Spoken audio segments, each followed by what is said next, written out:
Tonight, an animal might be sleeping right next to you. Its ancestors were predators, and 30,000 years ago, that same animal could have killed you. We like to think humans tamed the animal kingdom, that we chose who joined us and who stayed wild.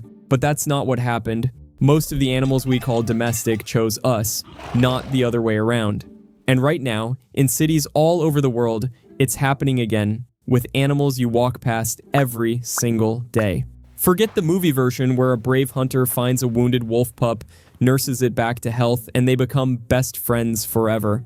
Paleolithic humans were already successful hunters, and they didn't need help from an animal that was actively competing with them for the same food. And here's the thing, humans have a long history of wiping out large predators like saber-toothed cats or giant hyenas. After modern humans arrived in Europe around 43,000 years ago, most of that Ice Age predator population went extinct. So how did the wolf become the one exception? It started with trash. Hungry wolves came to human camps to scavenge scraps and leftover bones, not to hunt people. Most of them were dangerous and on edge the way wild predators are. People killed or chased off the ones that snarled and showed their teeth. The few that stayed calm, that kept their distance and didn't attack, those got tolerated. So generation after generation, only the calmest wolves survived long enough to breed near people without triggering fear. Scientists call this survival of the friendliest. The wolf didn't become a dog because someone decided to tame it. It became a dog because aggression simply killed its chances of breeding near humans. In the Soviet Union, geneticist Dmitry Belyaev tested this directly. He bred only the calmest silver foxes toward humans, generation after generation. Not appearance, not size, just calmness. Within a few generations, not thousands of years, just decades, the foxes spontaneously developed floppy ears, patchy fur, curled tails. Nobody selected for those traits. They appeared on their own, as a side effect of selecting for friendliness. It's the same combination of traits you see in dogs, cats, pigs, every domestic animal on the planet. Scientists call it domestication syndrome. After the dog, the only animal tamed before farming even existed, came a chain reaction. About 11,000 years ago, sheep and goats, the first walking food supply for settled people. About 10,500 years ago, pigs and cattle. About 9,500 years ago, the cat. And that one's an even stranger story. About 5,500 years ago, the horse, which instantly shifted the military and trade balance between entire civilizations. About 4,000 years ago, the chicken. If the wolf at least needed a little human tolerance, the cat never asked permission at all. On Cyprus, archaeologists found a 9,500-year-old burial, an adult human buried together with the skeleton of a cat. Not just placed nearby, a deliberate symbolic burial. But here's the irony, humans never chose the cat. Wild African wildcats came to the grain stores on their own, drawn by the mice and rats that gathered around the first farmer's food supply. The cat didn't come for us, it came for the prey. And humans just didn't chase it away, because the cat was killing pests for free. If the process is this simple, tolerance plus time, why don't we ride zebras? Why is the elephant, after thousands of years near humans, still wild? Anthropologist Jared Diamond studied around 148 large wild mammal candidates for domestication. Humans actually tamed only 14. Each species had its own reason to fail. The zebra, unlike the horse, has no clear herd hierarchy. With horses, you can take control of the lead animal and the rest follows. Zebras don't have that structure. There's no one to follow. The elephant breeds far too slowly. True domestication needs at least 12 generations of selective breeding. For an elephant, that's centuries of breeding alone. No one would live to see the result. The gazelle, and most large predators, either too easily frightened to catch or too dangerous to feed in large numbers. Out of 148 candidates, nature filtered down to just 14.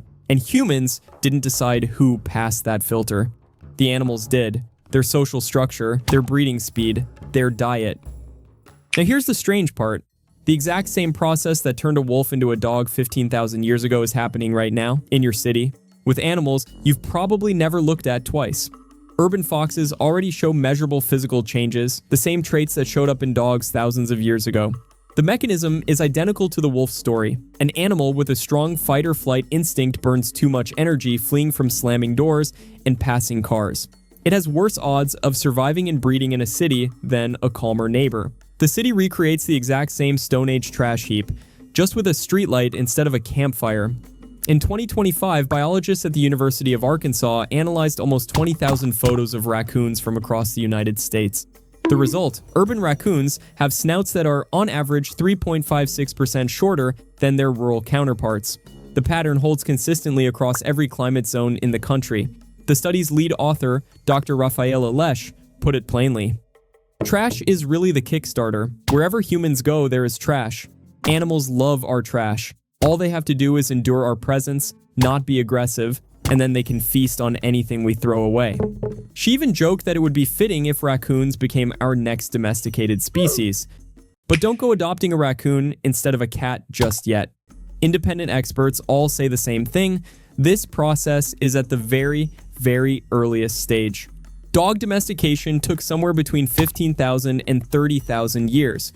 Raccoon domestication, by current estimates, would take thousands of years at this rate, and there's no guarantee it would even end the same way dogs did. Ecologist Albrecht Schulte-Hostede put it this way: if you fast forward 1,000 years, and if cities are still around, you may find that city raccoons will look very different. And there's an important warning here. Some scientists doubt this is even real genetic domestication, rather than just habituation. And they warn that headlines about future pet raccoons are already fueling illegal trade in wild raccoons as exotic pets. These animals are still disease carriers and genuinely unpredictable. Don't try to pet the raccoon at the dumpster. Here's what this whole story actually means. We like to think domestication is something humans do to nature, an act of control. But domestication is something nature does to us, through us, sometimes without us even noticing. The wolf didn't ask permission to become a dog. The cat didn't ask permission to move into our homes. And right now, in the alleys of your own city, that same silent selection process is already running. With foxes, with raccoons, maybe with something we haven't even noticed yet. Maybe 1,000 years from now, your descendants will pet a tame raccoon as casually as we pet a dog today. Or maybe we're just watching the very beginning of a story that ends nowhere near where we expect, the way it did for zebras, for elephants, and for hundreds of other species that stayed on the other side of the fire. The one thing we know for sure, whoever chooses us next will be the last ones to find out.